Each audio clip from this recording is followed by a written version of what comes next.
આત્મીય ભાઈઓ બહેનો, જીવનમાં સફળ થવા માટે ભૂલવું પડે, જતું કરવું પડે, માફ કરવું પડે અને પુણ્ય કરવું પડે.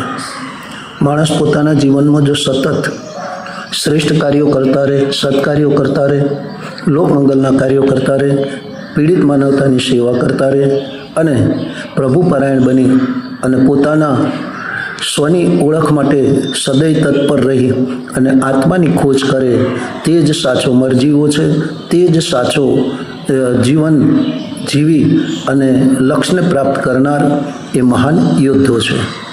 આજે આપણે ચર્ચા કરીએ છીએ કે જીવનમાં માણસ કેવી રીતે સફળ બને, એની સફળતાનું રહસ્ય શું છે અને એની પાછળ કયા કયા કારણો, કયા કયા પરિબળો મનુષ્યને સફળ બનાવવામાં કામ લાગે છે, એ વિશે આજે આપણે જાણીશું.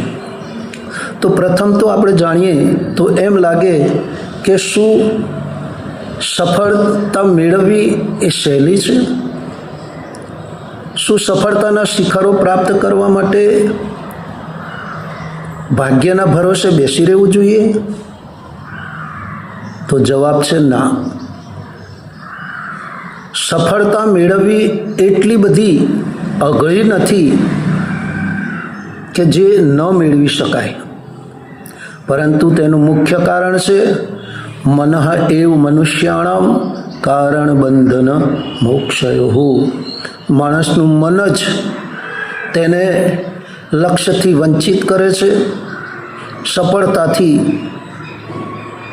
વંચિત કરે છે અને તે પોતાનું લક્ષ્ય ભૂલી જાય છે, ભટકી જાય છે. માટે આપણે સૌએ જીવનની સાધના કરવી જોઈએ, આત્માનો વિકાસ કરવો જોઈએ અને મનની નિર્મળતા સાથે આત્મભાવ જાગૃત કરી અને સમભાવ, સમદ્રષ્ટિ અને સમરસતા પ્રાપ્ત કરી અને જીવનના લક્ષ્યને પ્રાપ્ત કરી શકાય. ગાયત્રી મંત્ર આપણા જીવનમાં આ જ વસ્તુને શીખવે છે અને એ વાત છે કે જીવનમાં સફળ થવા માટે પરમાત્માની કૃપા જોઈએ, આપણો આત્મવિશ્વાસ જોઈએ, દ્રઢ મનોબળ જોઈએ, સ્વસ્થ શરીર જોઈએ અને સ્વચ્છ વાતાવરણ જોઈએ, પવિત્ર વાતાવરણ જોઈએ.